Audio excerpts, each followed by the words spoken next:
Well, welcome everyone. Thank you very much for joining us at the event today to the launch of the book, Leadership in the Construction Industry, Developing Authentic Leaders. And I guess it's a big relief that that poll has come up with that result, because if we can't develop authentic leaders and they're only born, then I suppose that might have somewhat reduced the value of the book. But I think the other thing that is clearly going to come out from the discussions today is the multifaceted side of leadership. And it is those many different components of it and how they are developed side by side that is going to be so important. So I'm really, really delighted knowing George really very well and having met Shams now for the first time, which has been lovely. So I'm absolutely delighted to be launching the book today. And I'd just like to say a few words before I officially do the launch and say that it is now truly set sail. So I can see that we have participants from around the world. So I really want to thank all of you for joining myself, Dean, who's looking after things today, George, and Shams. Leadership is incredibly important. It is needed in all spheres of human activity. All societies have sought to be ruled and led by good leaders. Many events have shown that we need good leaders, and many of us may have views about the leaders that we're seeing in some of the key countries around the world, and those that shows characteristics that we are really proud of, and those that perhaps we are simply ashamed of. From disastrous wars to corporate scandals affecting millions of people to the recent COVID-19 pandemic, we can see how important really effective leadership is.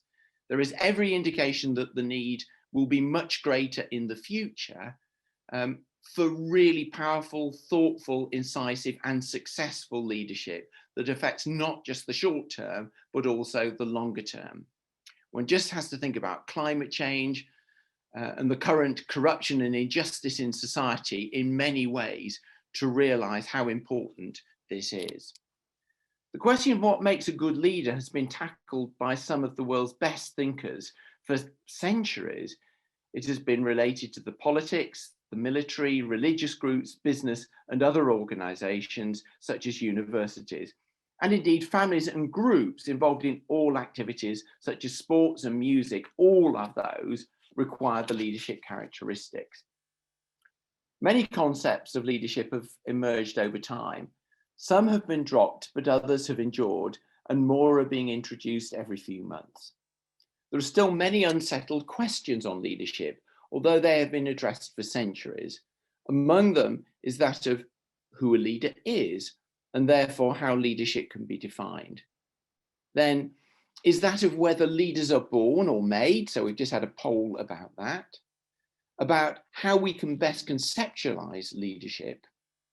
And then one can add the issue of whether types of leadership approaches, concepts, and styles travel well to different countries, to different organizations, to different cultures, or indeed to different times in an organization's evolution.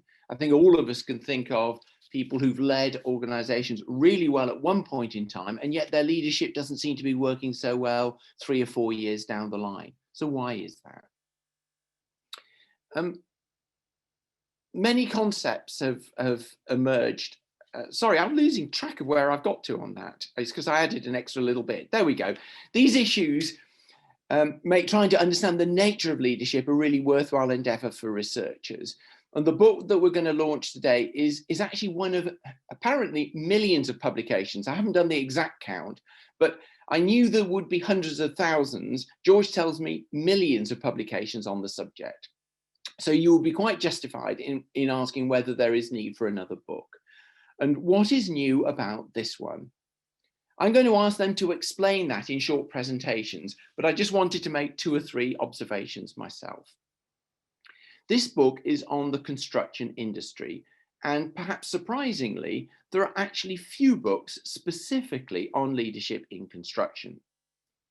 And is good leadership in construction needed? Well, we've all heard about, or maybe even personally experienced, cowboy builders who've left many of their clients in severe distress with very poor work. The revelations in the inquiry into the Grenfell Tower fire, which showed that many of the practices in the industry are flawed. I mean, interestingly, potentially good leadership in many of the components, but were they interacting with each other in ways that then led to good leadership overall? The collapse of very large firms such as Carillion and the consequences of Carillion's collapse, and the many stories about grand corruption in construction. And so the construction industry clearly faces many challenges, both of governance and of leadership. Yet we know that we rely on the construction industry for the buildings and infrastructure that are necessary for all of us in the activities we undertake, whether we work or play, travel or remain at home. Our safety and our well-being depends on the quality of the output of the construction industry. This shows that we need good leaders in construction at many levels, in construction companies, in client firms, in professional institutions, and in government. So the book we are here to launch fulfills a real need at many, many different levels and affecting every single one of us directly or indirectly.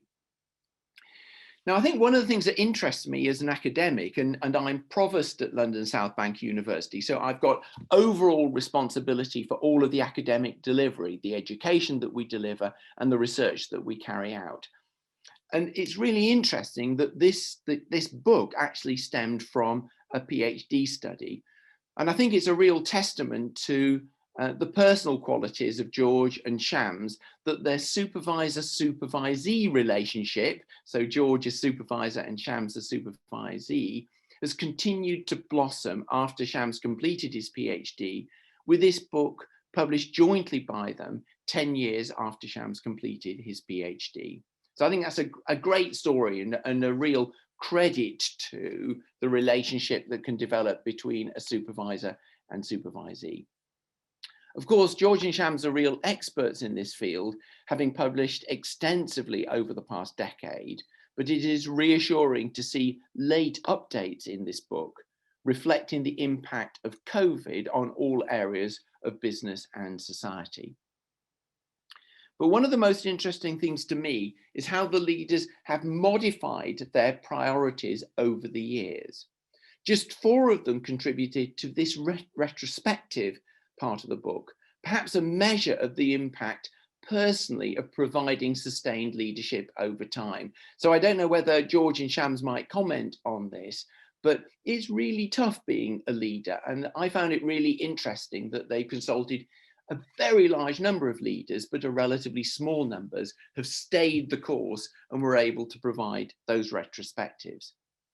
If I was to pull one word that all 4 of them didn't actually use, or I missed it if they did, but which I think underpinned the thing that most of them felt was really important now that they had learned to do better over time, that single word would be humility.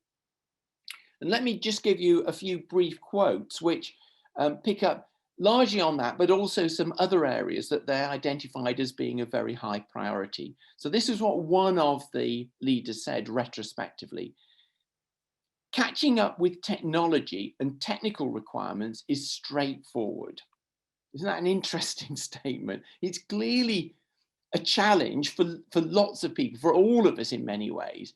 But the word that he used, it might be challenging, it might be difficult, but it's straightforward. You can find out how to do it. The information is out there. But, this person said, the management of people and the environment takes experience. And another one said, my leadership style evolved more towards a consensus building approach as I consciously encouraged the development and nurturing of the next generation of leaders. So it's really interesting, this idea that you can go in, you can see what you need to do, you can tell people how to do it, but actually that's not going to be sustainable if you're not going to make sure that you can pass that on to other people. So here are some key words that came out from the retrospectives. These were the ones that Shams and George selected, and I thought they were a very interesting set. Integrity, reliability, social awareness and responsibility, leading by example, the courage to do what's right. Wow, that's a really important one. Staying positive in the face of challenges, being seen to make sacrifices as a leader. So being part of the team, it affects me as well as you, making a difference here. Making a difference being so important, being open to new ideas. And here's the last one of them that I thought was really interesting, finding completeness in imperfection. So that acceptance that other people might do things slightly differently from you, they might do them imperfectly, but to learn how to trust them so that their contribution to what you're doing is seen to be really valued. So those were some of the things that I took from the book. Clearly, having only had it for a short time, I've not been able to read all 300 plus pages or sift through the huge number of references that led into all of that. But I found it a fascinating analysis of leadership in the construction industry, a huge range of ideas from that I think are going to be applicable in many, many different areas. And so I have huge pleasure in launching the book, Leadership in the Construction Industry, Developing Authentic Leaders.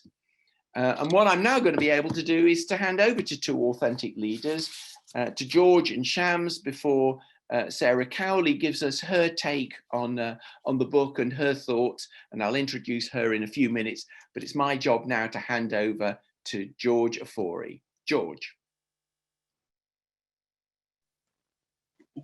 Well, thank you very much, Provost. I'll start by saying a big thank you to my Provost, because he's been very supportive. We asked him to host this event, and he didn't actually even think twice about it. He agreed to host us, and for me, it's a pleasure to be working with him on this little event. I'm sharing my screen. I've been given only 10 minutes, but I have 20 slides to show. And so I'll be going extremely fast. So this is the first slide, just telling us about what the book is about. So it was a PhD study, as the Provost was saying, and it was also the result of a study that we did in addition to the PhD study with funding from the National University of Singapore. Right, we finished in 2008. But you would say then this is a very old book. It's not, because we updated it considerably. And then we also approached some of the original interviewees to give us the different perspective as to where they are today and how their leadership evolved. So the period of time that elapsed actually has been very useful. I would say we were also inspired by the book that you see at the bottom right-hand corner of the page. True North. It was on authentic leadership. This was another inspiration for us, and the book itself was a huge driver in what we did. Okay. Now I'll just here at this point say a big thank you to the 40, just over 40 leaders of the construction industry in Singapore, who we interviewed over a period of about a year, from 2007 to 2008, and who we went back to, if you like, trouble a little bit last year to ask them to tell us how their leadership has evolved over time. Okay. So we are saying that leadership is important, and we're also saying that leadership so far has not been covered well enough in construction. And this book, we believe, we put it together because we wanted to, if like, fill this gap that we identified. Next slide, please, Shams.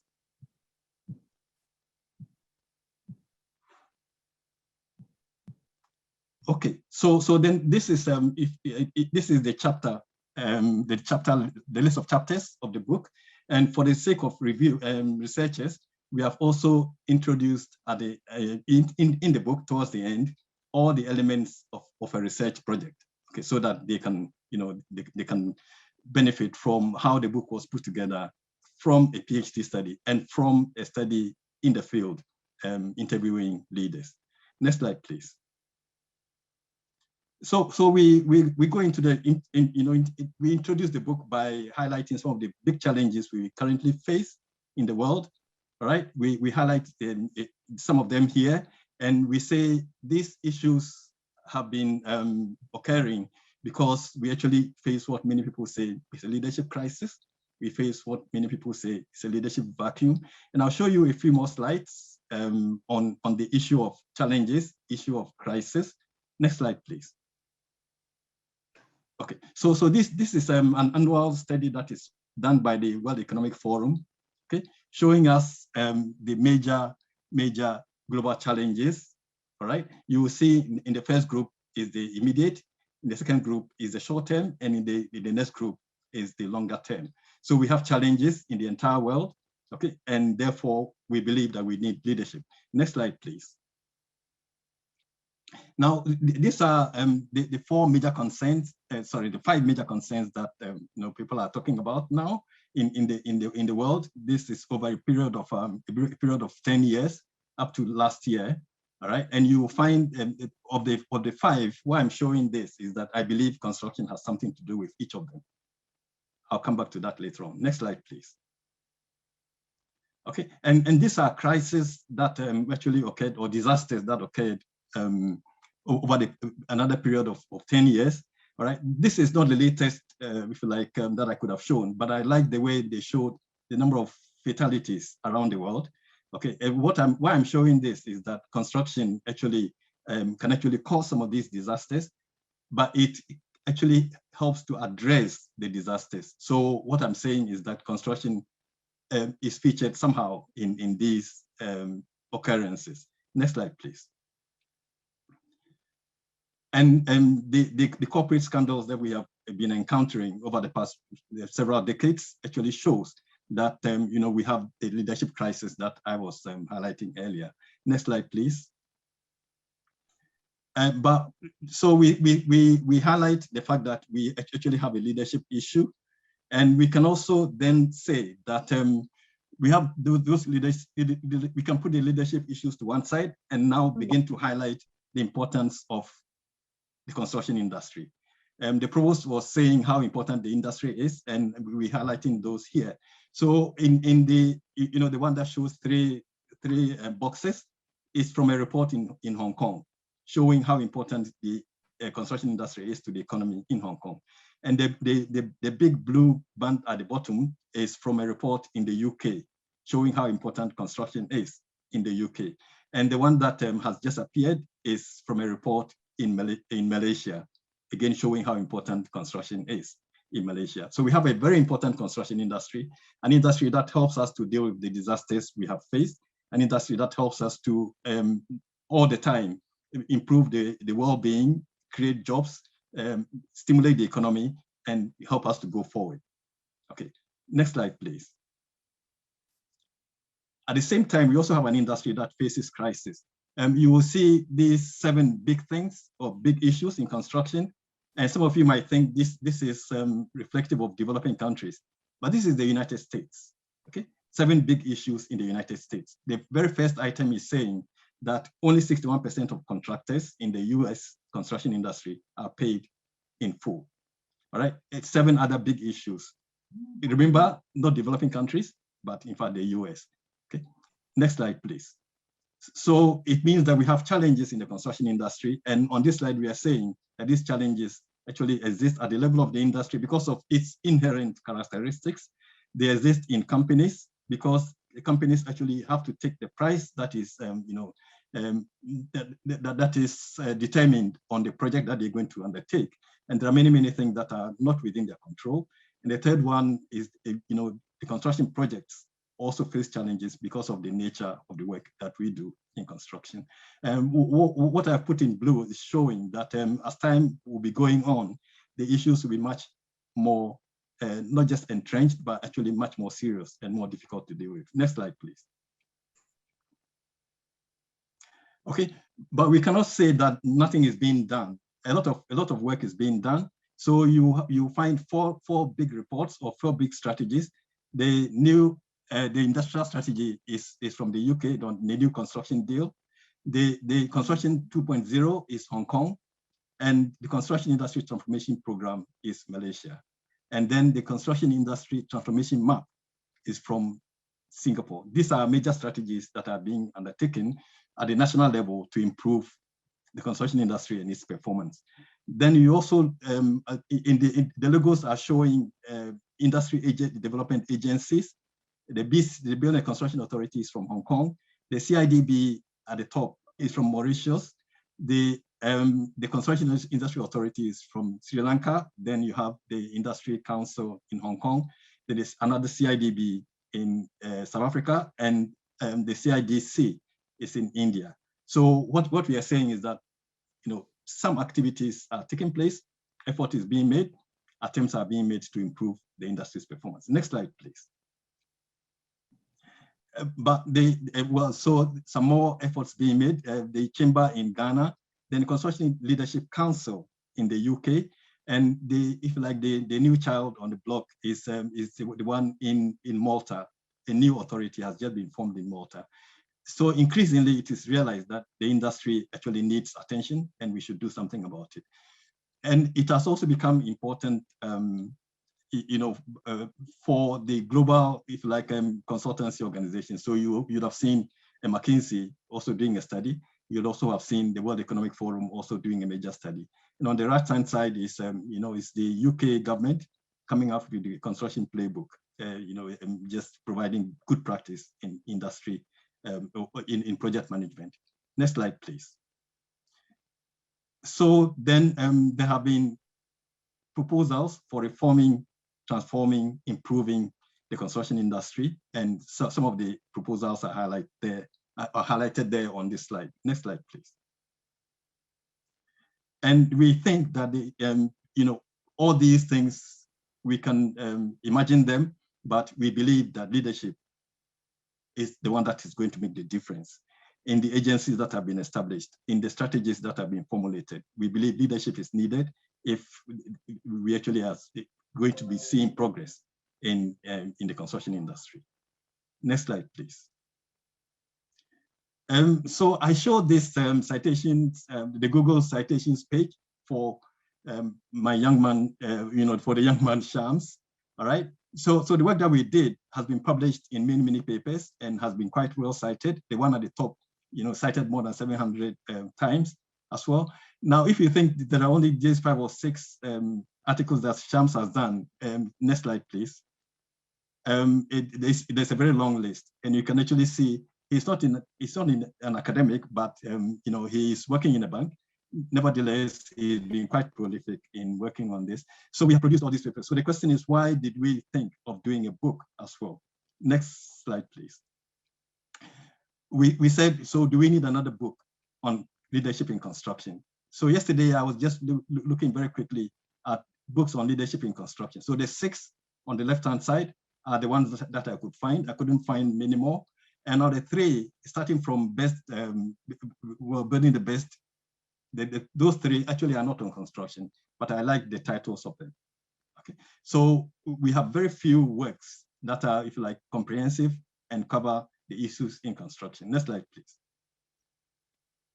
Okay, so in the book, we are trying to accomplish quite a number of things, and I've highlighted them here. There are 5 points. There are 3 here, and 2 more on the next slide. So just go to the next slide, please, Shams. Yeah. So those are the other 2.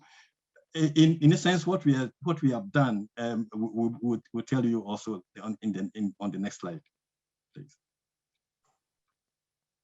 Okay. So we have looked at the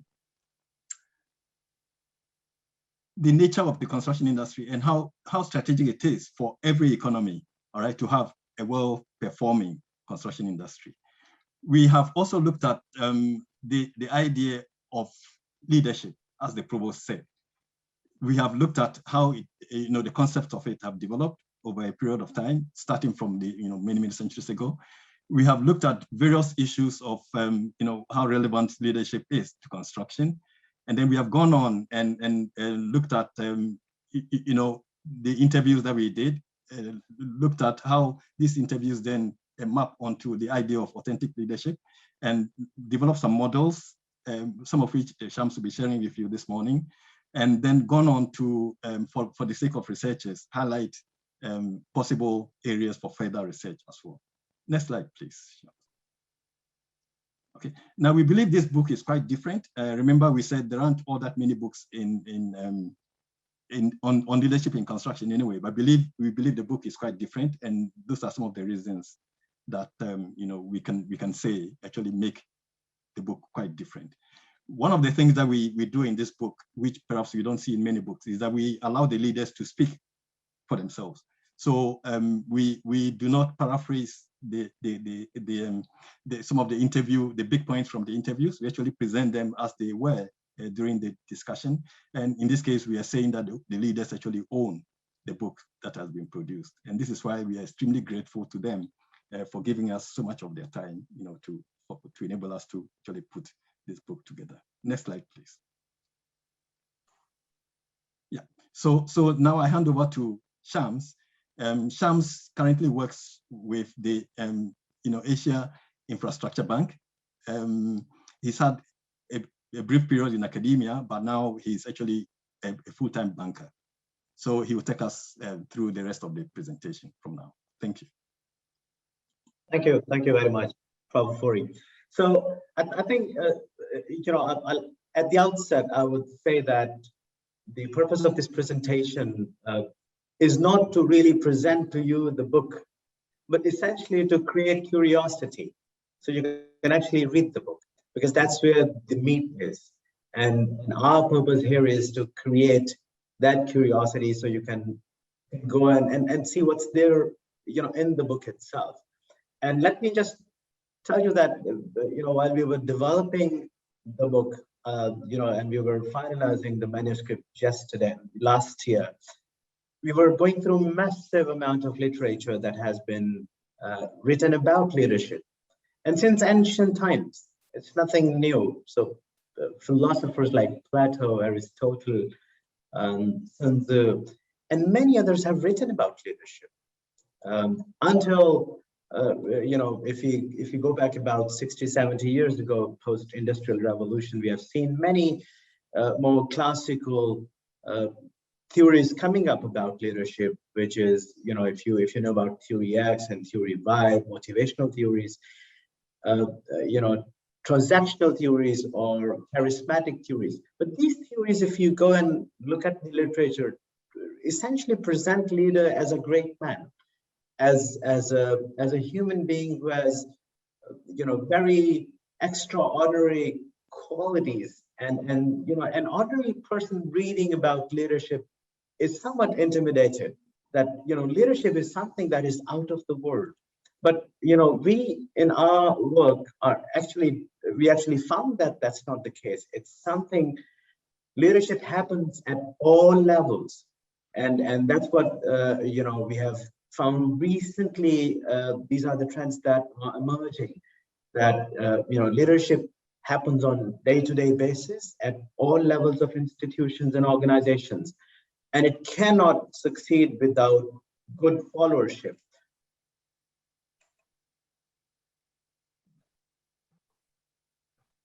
So recently, what we have also seen is a trend about positive psychology. And I think the credit goes to Martin Seligman for introducing positive psychology, because psychology is the field that is known for assessing pathological behaviors of people. But Martin Seligman came and said, look, authentic happiness essentially derives from raising the bar for yourself, not rating yourself against others, or not, essentially looking at the negative side of human being, but also the positive side of human being, and how we can further nurture that positive side. And the whole sort of emergence of positive psychology has led to more research on positive organizational behavior, positive organizational scholarship. And people are now beginning to think, what are some of the behaviors that actually lead people to stay positive, to thrive, to grow, to essentially do better, not only for themselves, but also for the people around them. And that whole movement around positive psychology and positive organizational scholarship has led to the development of literature on authenticity. We have seen that, a lot of people, in fact, around us in institutions, organizations, wear masks. You can't really judge who is the real person behind them. But authenticity and authentic leadership essentially stresses on the fact that, you know, the person you're seeing is the person behind the mask as well. And therefore, you know, the definition of authenticity is essentially to be the person you are and avoid self-deception. And it's, as it's written in scriptures, to thine own self be true.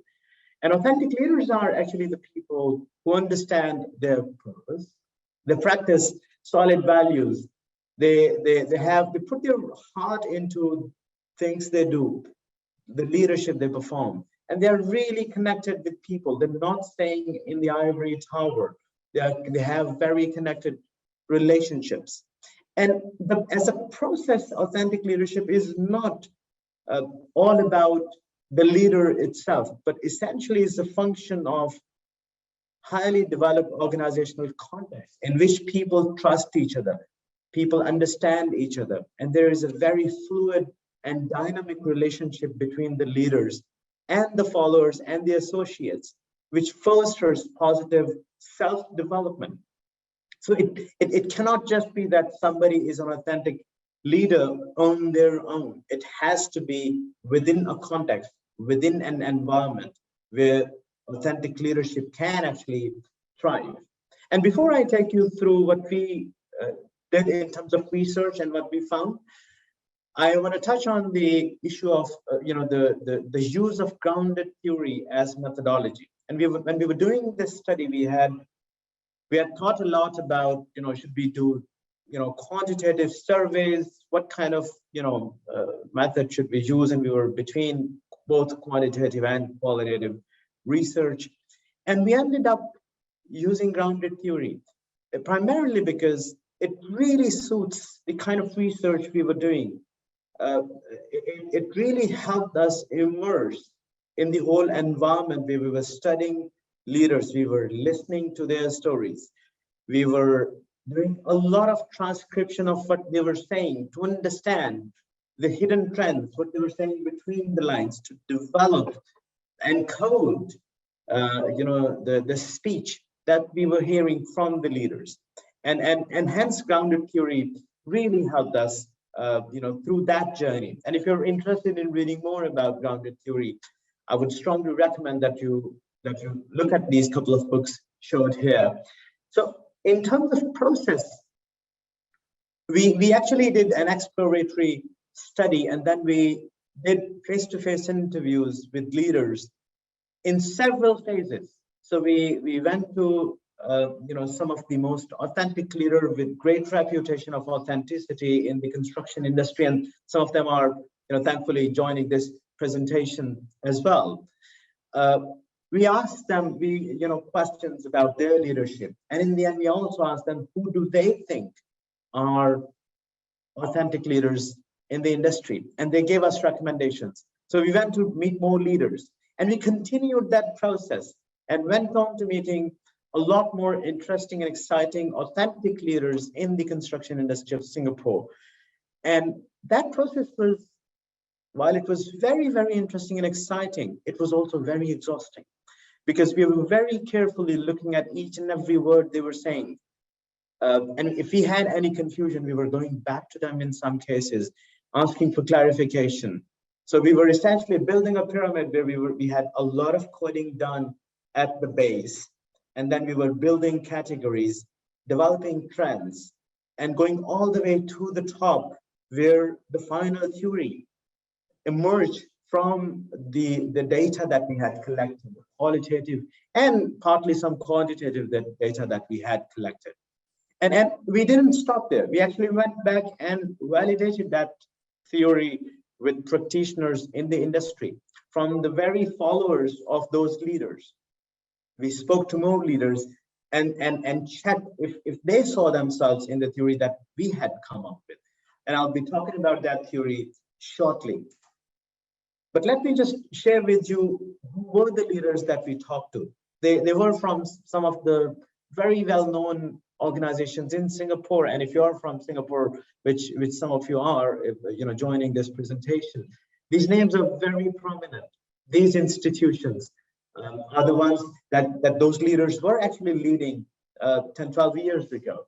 And we had a variety of leaders who were architects, consultants, contractors, developers, and many of them were very senior in their institutions, and some of them were at project manager or senior manager level as well. So we were really talking to the people who were exercising their leadership on day-to-day basis. Now, when we spoke to them, I would say that if I have to describe this book in one line, I would say that this is a book about stories of the leaders that we talk to, and that would be my selection of title of the book. It's primarily because when we spoke to the people, they told us stories, very, very compelling and powerful personal stories. They were not telling us the tips about leadership. They were not telling us the great characteristics or the kind of charisma they had. They were very, very humble, down to earth, practical people who were solving day-to-day problems in their institutions and organizations. But what they had mastered is the art of telling stories that were very personal to them. They had mastered the art of reflection of what they had learned in life. And they were able to frame the negative experiences into a positive side of life. So they were doing a lot of positive reframing of the experiences they had. Now, the interesting thing we found in our study was that the way they were influencing their followers was essentially deeply connected with how they had developed as leaders. And that was embedded in their life story, in the people who had influenced them, in the institution that had shaped them, in the critical episodes, difficult situations that had shaped their character and formed their values. So their life stories essentially are at the heart of this book. And let me share with you some of those life stories, of course, without naming the leaders. And look at this interesting one. I've always studied in a boarding school, and that has done me a lot of good. I first left home to be a boarder when I was 12 years old.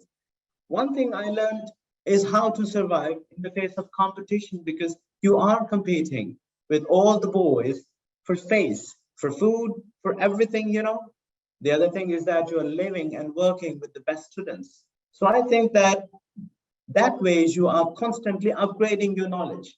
So it's a story, it's an imagination of this leader constantly thinking about the boarding school experience and how that experience essentially shaped his leadership. And look at this life story about another leader who said, when I came to Singapore to study at a university, my father gave me 20 Malaysian ringgit and told me that it was all he had. He told me that I had to find my own way. I started to give tuition. I borrowed money from my friends. The first year was very difficult. I had to pick up English. Time went on, and by the end of the year, I found that I had not paid the examination fee for the year. And the story that goes on. But these are the kind of experiences that we saw.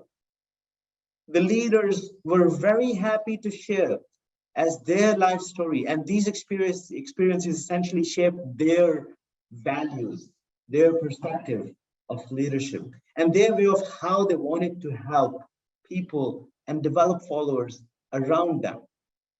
And the leader goes on to say in the end, they were very helpful. They arranged some part-time fee for me from the bank.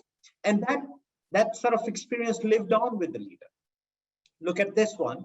This story, if I may summarize, is about a leader who was just thrown into the middle of a situation of a very difficult project where everybody was not really happy.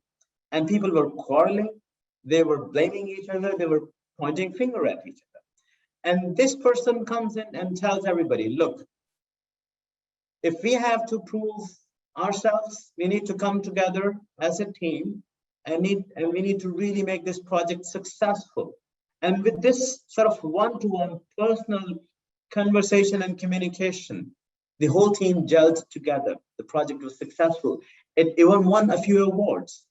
That was very satisfying for the leader and shaped her subsequent experiences of how leadership needs to be performed.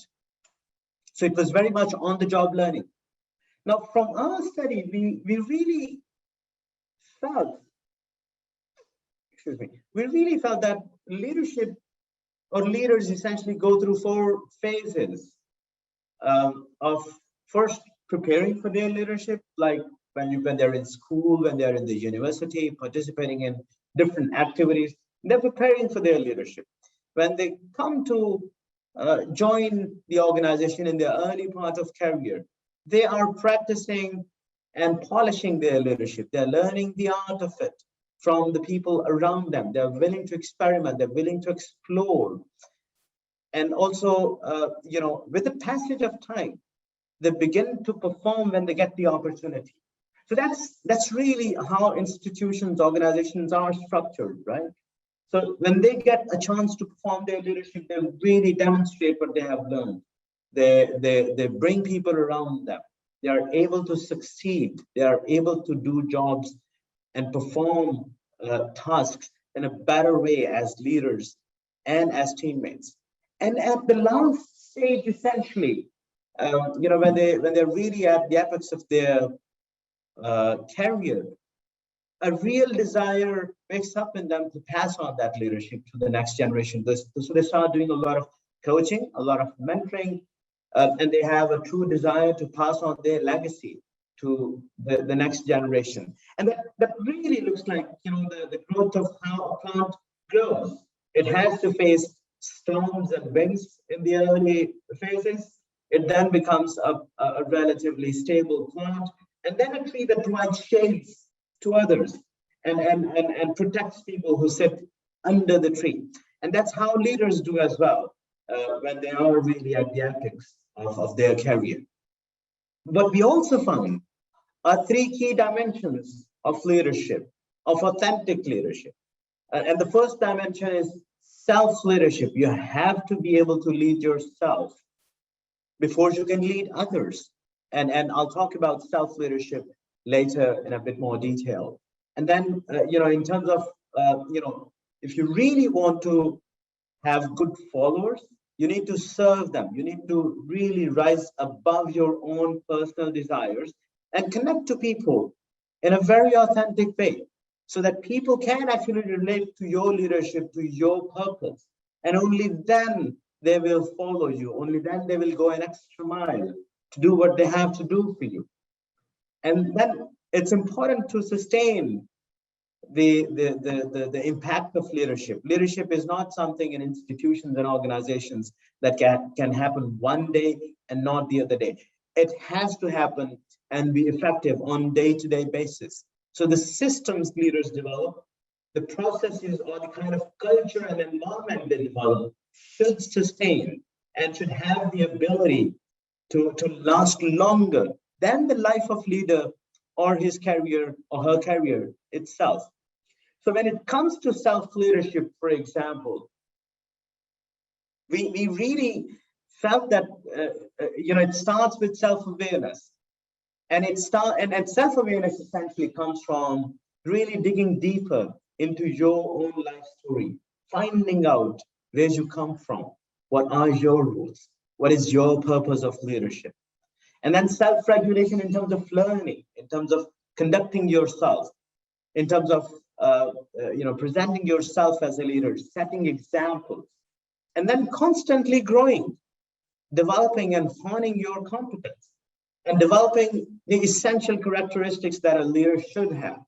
And let me give you a quote from one of the interviews, which says, "It is the hardship that I went through during my childhood. I always believe that we have to work out our own path in life.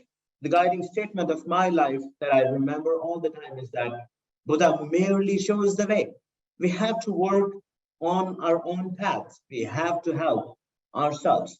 So look at this interesting perspective, which is deeply rooted into self-reflection, trying to understand the inner core of our motivations, and which is the second quotation, which says, my motivation is to see that my team or my organization is forever hungry to improve for themselves and to attain the next level of achievement. Every day we want to be one step further and farther where we were yesterday.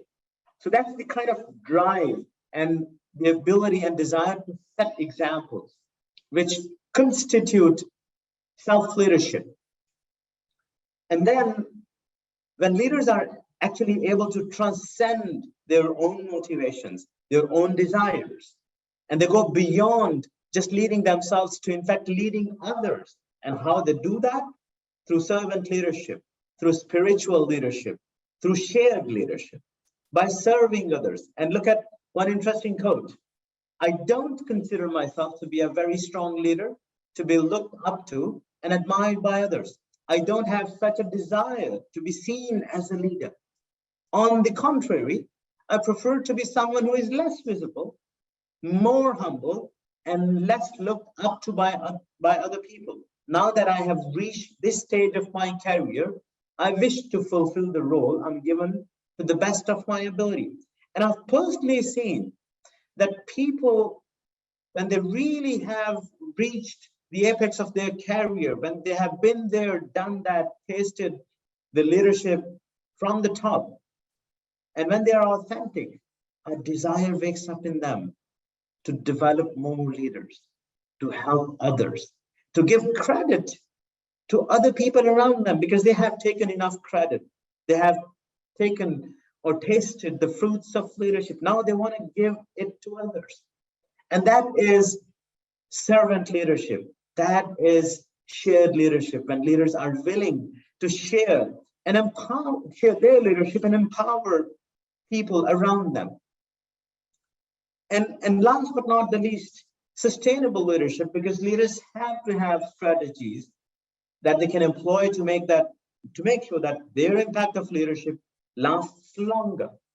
And this really is about having strategic outlook, having techniques so you can build systems around you, teams around you, and build human capital and social capital in your organization that are able to withstand change that is constant, to withstand the unknown, to withstand crisis. And that's where the value of sustainable leadership comes in, to be able to see what nobody has seen. And if you look at this quotation, it says, as a leader, you must be able to make offsets and balance the priorities and make the list very clear to the team working for you. You are supposed to do two things: to set direction and how things should move. So that's what a leader does. A leader doesn't essentially accomplishes the tasks on day-to-day basis, but goes about how to make sure that organization has a strategic direction set for itself. And good leaders, authentic leaders, are also very concerned about succession.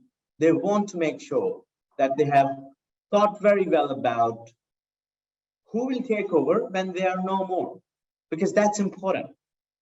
That's important for the future of the institution. And that's important because these leaders have been able to develop many more leaders who can serve the institution. What we also found, interestingly, is that the authentic leaders we spoke to had mastered the art of translating their purpose, which was very personal to them, which was deeply embedded in their values, motivations, and goals. They were able to translate that into a very positive impact on the organization they were working for. Now, that's very interesting, because if you're able to do that, if you're able to help people relate to your cause, your purpose, your story, then people rally behind you. They are willing to go the extra mile. If you're able to sell your dreams and let others see those dreams from their eyes, then there's a higher chance that your dreams will be realized, because you alone just can't realize your dreams. And that's what these authentic leaders have been able to do, and impact their institutions and organizations in a very positive, but in a very interesting and authentic manner. Now, let me just quickly come to the top of the pyramid that I was talking to you about. So we were doing a lot of analysis at the bottom of the pyramid, developing trends, trying to find what is a common thread in the story of the leaders that we were talking to. And this is the common thread that we came up with. That these leaders were not just thinking that they were born as leaders. In fact, they were being and they were becoming. So that was a constant struggle. They had their future self in mind. They really knew the kind of journey they were undertaking. They knew their destiny. In fact, many of us told us about the sort of dreams they had and how they were going to fulfill those dreams. But they had plans. Not all of those plans were going exactly according to what they had thought about. But they had plans, they had dreams, they had desires to do something and essentially shape their leadership to become what they wanted to become. So they were constantly striving within themselves. They were being and becoming who they wanted to become. And that was a daily struggle. It was never ending struggle within themselves. They were constantly striving to become who they wanted to become. But they were not just stopping here. They were also creating an enabling environment around them. They knew the context in which they were operating. They were very well aware of the challenges they faced. They were very well aware of the obstacles they were confronting. But they were not sitting idle. They were shaping the context that would help them sustain their leadership, share their leadership, and help their organizations thrive. So they were constantly doing things, taking actions to make sure that they have a suitable, favorable context around them so their organizations can grow. So this dual action, which seems in many cases invisible, but from leaders' stories, it was very visible to us that they were constantly striving to become who they wanted to become, and not just relying on maybe the hypothesis that they were born as leaders and they had right to be leaders, or if they had attained a particular position in the organization, they were taking it for granted. No, they were constantly improving and they were constantly shaping their context. And that is what we call dynamic reconciliation of self and social realities. Now, let me just take you very quickly through some of the stories or some of the quotations from the leaders we talked to, and some of them are here listening to perhaps what we spoke to them several years ago. This is what they said, and this is how they appeared within our theory. So when we say that they were reconciling the past with their aspired self, look at what they're saying. Oh, my early life, I would never want to go through it second time. It was a very hard life. The sort of childhood molded my character. It is the hardship I went through during my childhood days. So it very clearly shows that this leader was deeply affected by the hardship and is constantly striving for a future self that is different from the past self, but at the same time coming to peace with the past, not essentially divorcing or hating the past. And the leaders were also reconciling their role modeling with their desired impact. And look at what this leader said. Leadership is something that you have to set example for your followers and subordinates. And if the leader does not show concern towards the work, he should not expect that the followers will do that. So he was, or she was constantly showing that example on an everyday basis. The leaders were also reconciling their personal faith with leadership goals. It's very difficult for some of those leaders to essentially divorce their faith from their day-to-day work. So they are essentially driven by faith, and they have been able to find strength in that. And look at this quotation. I'm quite strongly influenced by my own personal faith, and I follow what they call a servant leader. And why so? Because I guess it fits with my own personal belief that in the end, if I want to lead, I must be prepared to serve. Now just think about it. These leaders have been able to become, to get comfortable with their inner core. And when they do that, they don't have to wear different personas or act differently in different settings. They can just be themselves, be the servant leaders they want to, they genuinely are. And that really helps them and also helps followers, because they don't have to have different faces all the time. So last few slides, and they were saying, they were also striving to reconcile with dynamic context and social agents and complexity. For example, I'm dealing with different situations all the time and with different consultants from around the world and different clients. Now, let me quickly come to the end of the last phase that I think part of that has already been introduced by Pat. But when we were writing the book, COVID-19 had already hit the world, and we thought, why not go back to the leaders we spoke to and ask them how they're doing, how their leadership is developing, what new have they found over these years. So it gave us the opportunity to reconnect with the people we had spoken to, and also understand how their leadership evolved. I'm just going to read one quotation and leave the remaining, because I think Pat has done a fantastic job to cover that section.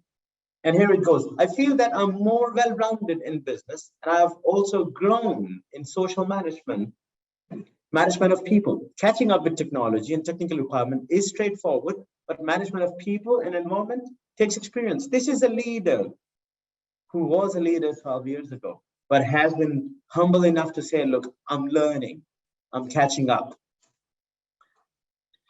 Now, last but not the least, I want to tell you that, when we were writing the book, we had you in mind, we had the audience in mind, and we wanted to really understand how this book will actually help you, serve you. So if you are a leader in the construction industry, this is a book for you, because you can pick up the stories and perhaps relate to many of those, and also tell those stories to your followers. If you are a practitioner, this book is for you. If you are an educationist, or if you are providing training programs on leadership, this book is for you, because it really brings you real stories and very interesting ideas and concepts about leadership. And if you're also a student or a trainee on leadership courses, I strongly recommend to go and look into the fantastic and very authentic stories of the leaders. And there's a lot to learn, and how these leaders have developed those very strategic ideas, and how they are practicing those ideas, and how they're translating their leadership on a day-to-day basis. And when you have read the book, and I hope many of you will actually go out and do that. When you have read the book, I would say that take control of your own leadership development, because that's what exactly we are advocating in this book. Write your own life story and reflect on it, because that will help you find your own purpose of leadership. Why should anyone be following you? Why should anyone be led by you? So you have to discover your own leadership. You have to think about the question, why you are the one who has the ability to lead. And then also assess how your leadership is evolving, and continuously practice and polish your own authentic leadership, because it's a journey and not the destination. And I would like to end the presentation by saying something that Pat said, that it has been a discovery of my own authenticity within myself over the years, but it could not have been possible without having a fantastic mentor, a great supervisor, and a great friend, Professor George Ofori, on my side, because he was always there. And this relationship has sustained many years. And a decade later, we have been able to produce this book only because we were always connected, not only about our academic and research ideas, but we understood each other very well. And I thank Professor George Ofori for being my authentic leadership example, my mentor. And I finish my presentation here. Thank you very much. Terrific, lovely. Thank you very much, Shams. And that's a lovely, lovely way to finish, and allows me now to introduce Sarah Cowley, who I know personally very well. She's worked closely with me to help provide guidance and support for people in the leadership roles that they've been taking on at LSBU. Sarah, you were going to give your views on the book, and I hand over to you now. Well, I'm sure everybody will be glad to hear that I'm going to keep this quite short, because we've had such a wonderful wealth and richness of material coming from Pat, George and Shams that I'm just going to put a few words before we go into actually answering some of the questions, because I actually think that's part of the role of leaders, is to listen and respond. I've known George for a good few years now, and I've been really looking forward to this book.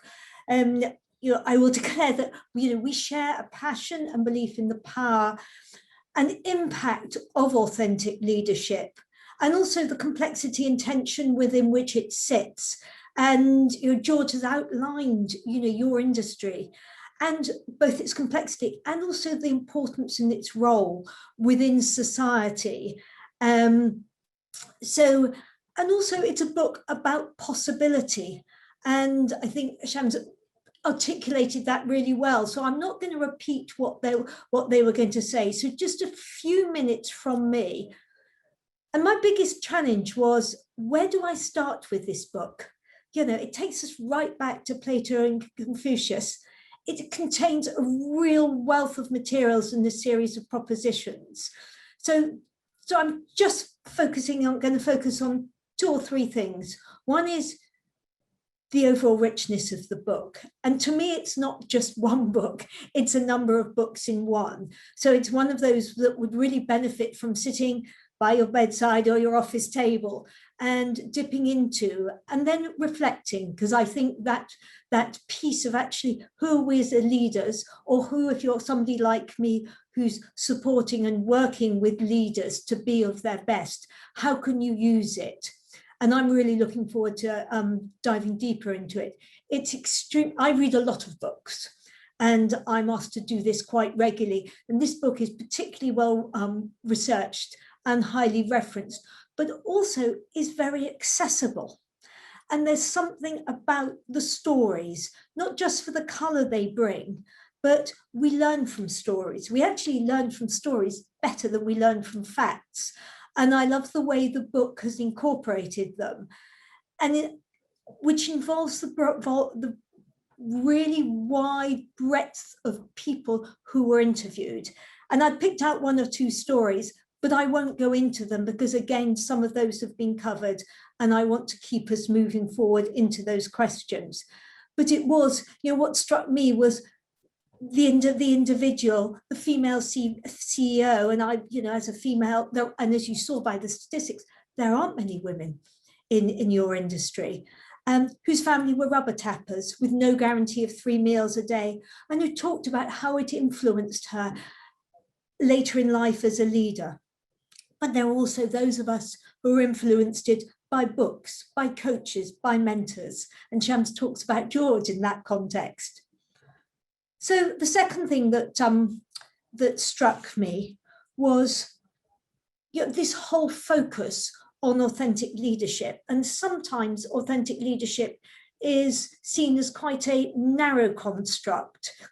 And I think one of the things that's been emerging recently is how some of these terms are now encompassing a much more complex breadth of different ways of being integrated into one. So there's tension within that model. And I think this came out very clearly when Shams was articulating the authentic leadership model that's been evolved from this book. And again, something that I would really invite you to explore. It was earlier talked about this being about whetting your curiosity. Well, it certainly whetted mine. And there was something about becoming self. And those of you leaders, and I'll just read something here. Due to their high levels of self-awareness, authentic leaders are able to understand what they want to achieve in life. They develop a sense of purpose and live with that. This understanding of the self also comes with an understanding of their desired, possible, and future self. There's a lot of it's about self, what they would like to become, but also what they're afraid of becoming. So that duality there. And the whole process, and it's an ongoing journey. I've not yet met or spoken to a brilliant leader who feels they've come to the end of the journey. It's a constant evolution, this self as becoming self. And just a last few words on leadership development. I'm somebody who's passionate about how do we help people to develop into better leaders. And I'm very much a believer in the concept that people have different roles, but everybody has a possibility as a leader, whether in their family, whether they're at the bottom, whether they're right at the top as a CEO. So how do we help people to learn? And I'm also a great believer, a lot of leadership development is poor, and there's some really interesting concepts in the book. And I love the grounded model of authentic leadership development, which has come out of it, the 4 phases. And I was particularly struck by this passing phase, because too many people think of legacy being in the UK, knighthoods, things that are actually really visible, the statues, the plaques on the wall. But actually, the model that comes out very clearly from this book, which has already come out, is that piece about sustainability, creating a sustainable organization, their own successor. What are they leaving behind that's truly not about them as a leader, but about the organization?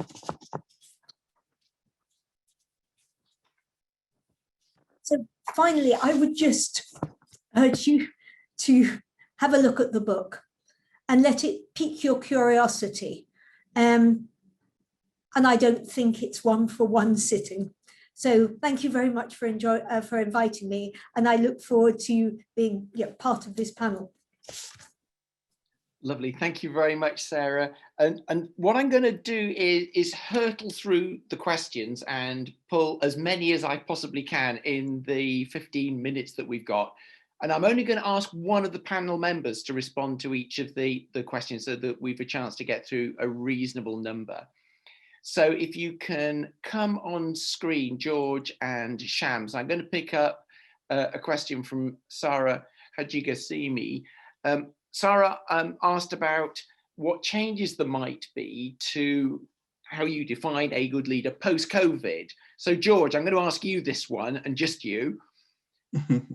Do the characteristics that are identified here just translate perfectly across to dealing with the impact of COVID, both the immediate crisis and the other changes? Or are there differences, are there new skills that you think are now more important because of the impact of COVID? Okay. Well, Provost, so on this one, I actually have the benefit of us having asked the leaders this a question similar to this. Yes.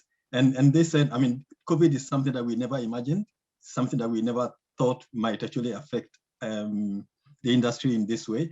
Singapore had actually been through an episode called the SARS some years ago, I think that was 2003. So Singapore was very much prepared to deal with epidemics like this. But this is far, far more serious than SARS was. Actually led to the closure of businesses and so on. So the idea of business resilience, business continuity during crises like this, and the fact that projects should continue because clients are waiting for them, it became more, if you like, more paramount and more real to the leaders. And so ensuring that the organizations can actually survive through unimagined crisis like this is something that they felt needed to be done. And so they said they were trying to do the best they could now to learn as much as they could now, because all the predictions are that this will never be the end, and that there might be something similar. Yeah. So they're taking some lessons from what's going on now, and in Singapore the government is extremely strong and at giving instructions, and also very, very careful. And so what impact is this having on how they're working, and how then can they take this forward as lessons for the future in case it happens again? Yeah. Brilliant, lovely, thank you, George. I'm going to sort of combine a couple of questions from Yu Ting and from Mahmood Natu. Shams, I'll ask this of you. Do the characteristics for good leadership in the construction industry translate across, and you're in banking now, so that's a good, you're the right one to ask on this. Are they actually the same across all of the different industries, or are there significant differences if one moves into different types of organization? Thank you, Pat, for that question. I think we need to understand that, of course, every industry has a context and a certain operating environment and its own peculiar issues that every leader has to address.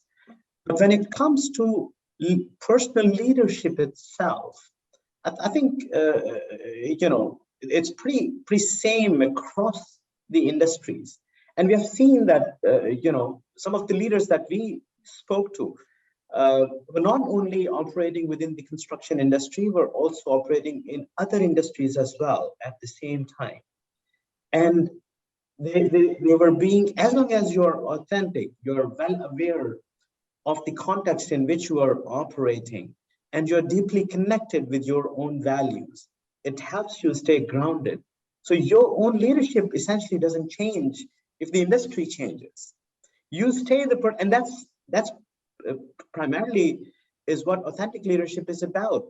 You be the person you are. You stay connected with your purpose, but be aware of the context in which you operate. Develop and make sure that in every context you are in, develop those deeply connected relationships. Be aware of the needs of your followers, and be willing to share your leadership and serve people, and essentially sustain your leadership if you really were to succeed. Shams, can I ask a follow-on from one of the anonymous attendees has asked, which is, are there any specific things within the construction industry in Singapore that are different elsewhere in the world in construction?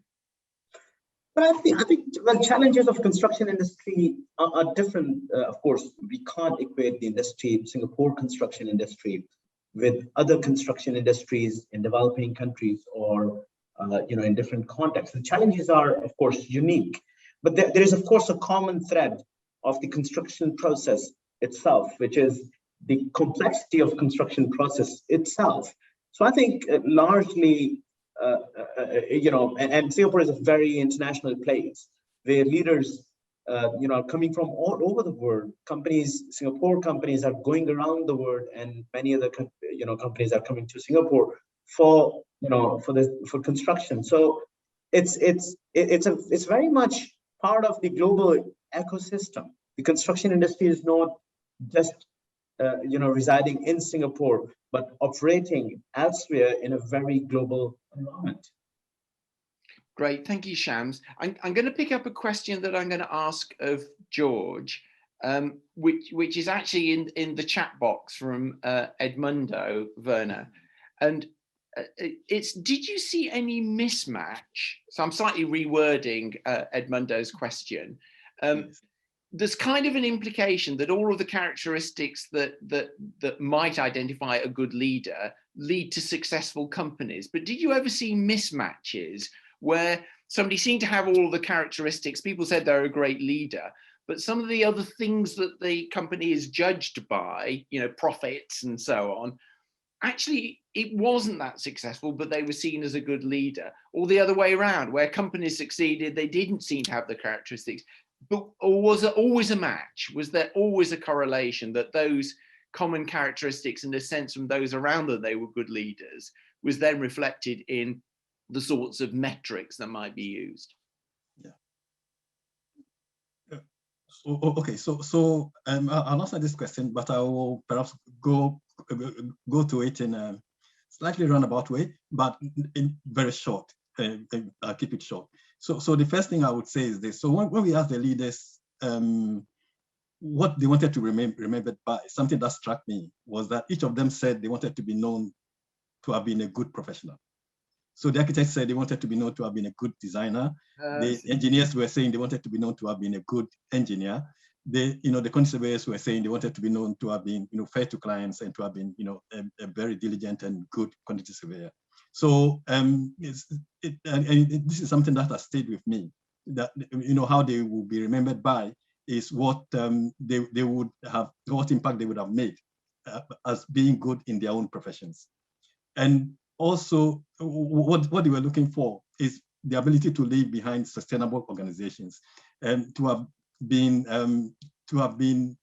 known to have made sure that the organization that was, if you like, entrusted to them or that they came to and took over had actually done better than they had met those organizations, not for their own personal success, but for the success of the organization and for those who were following them.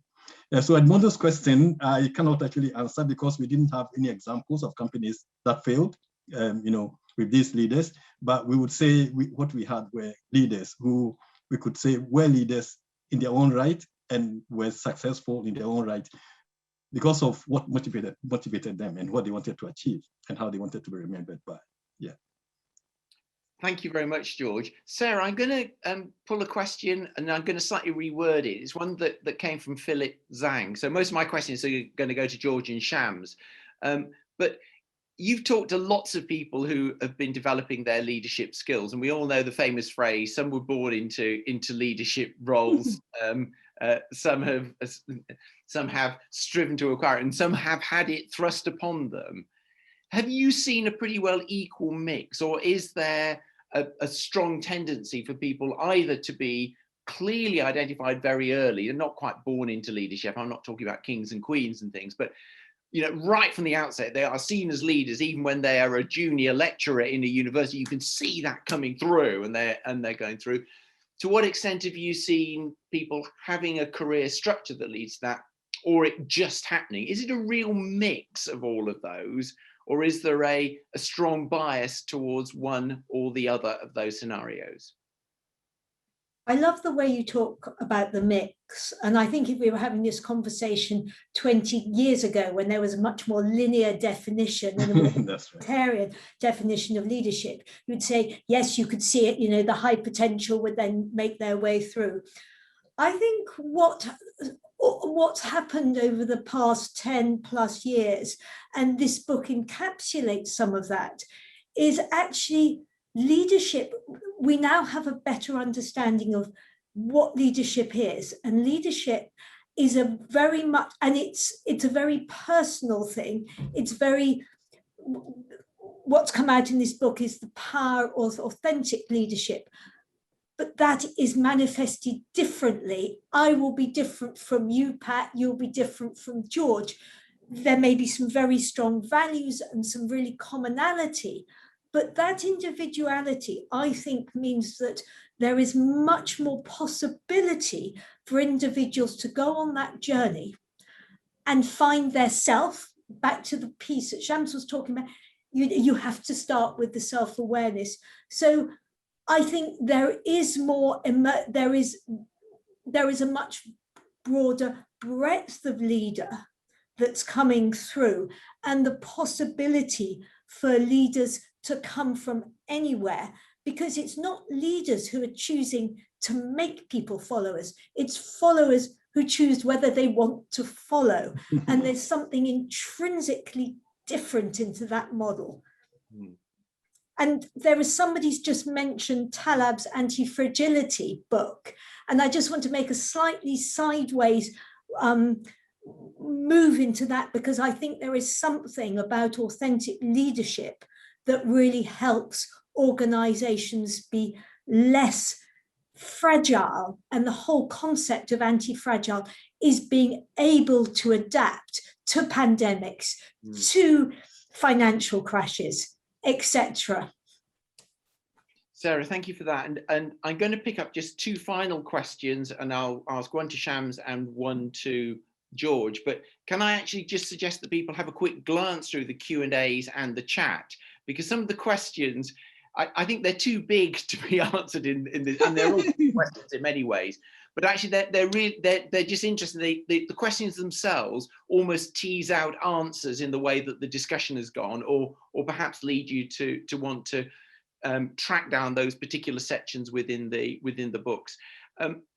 There's one particular thing, Shams, that I wanted to ask about. The word followship is in the book, dotted around.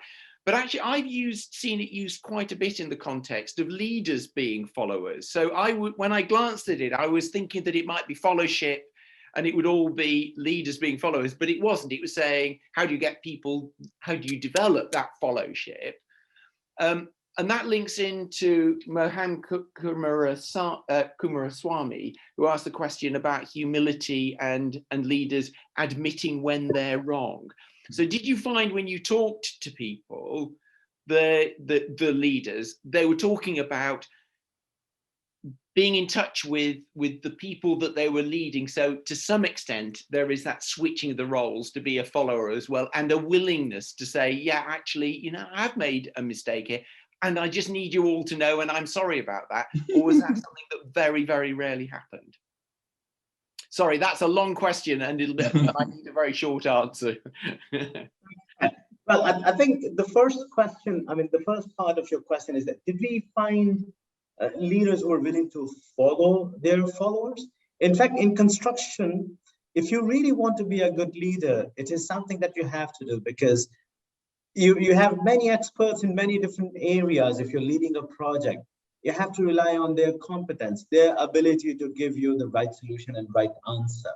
So a leader has to have the ability to follow the followers in a particular situation and let someone else step in and step up. And we saw that those authentic leaders in given situations were very much open and willing to follow the advice of their juniors, of their team members. And they were willing to empower them, share their leadership. And that's where this whole idea comes from, that they were willing to empower, let others lead in a particular situation when they were not competent enough to do that. Second, I think humility emerged as a very powerful characteristic of authentic leaders, because they were, in many stories, we actually heard them talking about, you know, how they failed miserably many times, not only on the projects they were leading, or, you know, in sort of sometimes selling a particular idea in the organization, but then they waited and they said, okay, you know, this is not going to take me down. I'm going to come back up at another time when it's my time. So they were patient, but they were humble. And we saw that throughout their stories. Brilliant, lovely, Shams. George, this is going to be the last question, but I'm particularly pleased with it because it links directly into the book. So the answer you want to give may more be delve into the book and find out this. And it comes jointly, in a sense, from Mohan and Honor. I'm combining two questions here. To what extent, when you got the views of the leaders about what they did well and badly, did you go and then talk to the people who were in the organization and say, was the self-perception the same as the perception of those who were working for them? Yes. Well, Mohan, Anna, and Provost, this question has been asked me several times. How could we actually be sure that what the leaders told us was true? We could be sure because exactly as perhaps Anna and Mohan had surmised, we actually did ask them, because at the same time, Shams was doing another study, a 360-degree look at not those particular leaders alone, but in fact, a bigger, if you like, kind of study. So we're able to actually ascertain that what some of the things that they were saying, couldn't have been too far from the truth. Yes. And so we could actually put a lot of credence in what they were saying. But at this point, Provost, I'd like to say a huge thank you to the big number of participants on in this event. People I know, people Shams knows from around the world, our family members and so on. Many of them seeing us in action for the first time at a conference because of technology. And so we say thank you to everyone, and we also thank everyone who's asked us a question. What I would propose is this: if Shams is able, now remember Shams lives in Beijing, and I live in London, so there's a time difference, and we both actually have day jobs. So if he's not too concerned, we could actually do a question and answer session between us, looking at the questions that have been asked, and maybe also video that and share that later on. Yeah, we'll see how that goes in the end. But thank you very much, everyone. Brilliant, George. You've done my final job, which was to say a big thank you to everybody who's joined us. Around 70 people from around the world, from those who've been involved in the survey, those who were just interested in it, family, friends, and so on. So fantastic to have all those people join us. Thank you very much for that. George, are you suggesting that you pick up some of the questions and you and Shams put something together that would be made available? Was that the suggestion, or to stay on the call now? I wasn't quite clear. Yes, so that was that. But Provost, before we go, I just that participants here will know that the people we say we spoke to are real. One of them is actually here with us. His name is Mr. Sia Chu Meng.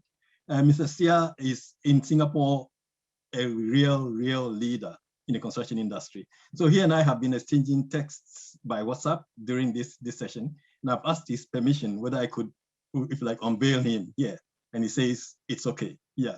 Otherwise, yes. Otherwise, he told the leaders that they will be totally, anonymous. But he has agreed that we mention him. So I think you Mr. are Sia, unveiled. I'm afraid we can't actually see you because the way the Zoom call set up. Yes. So you're invisible still on video, but you have been named, and that's a lovely compliment as well to have come from George. So finally, thanks again to everybody who's taken part in this. Sarah, for your contribution, wise and thoughtful as ever, really appreciated. And last but not least, to thank Shams and George for a fantastic response to the questions that have come, what they've presented, and we are all going to really look forward to delving in and enjoying the richness of leadership in the construction industry and developing the authentic leaders. Thank you to both of you. Thank you, everybody, and goodbye. Thank you.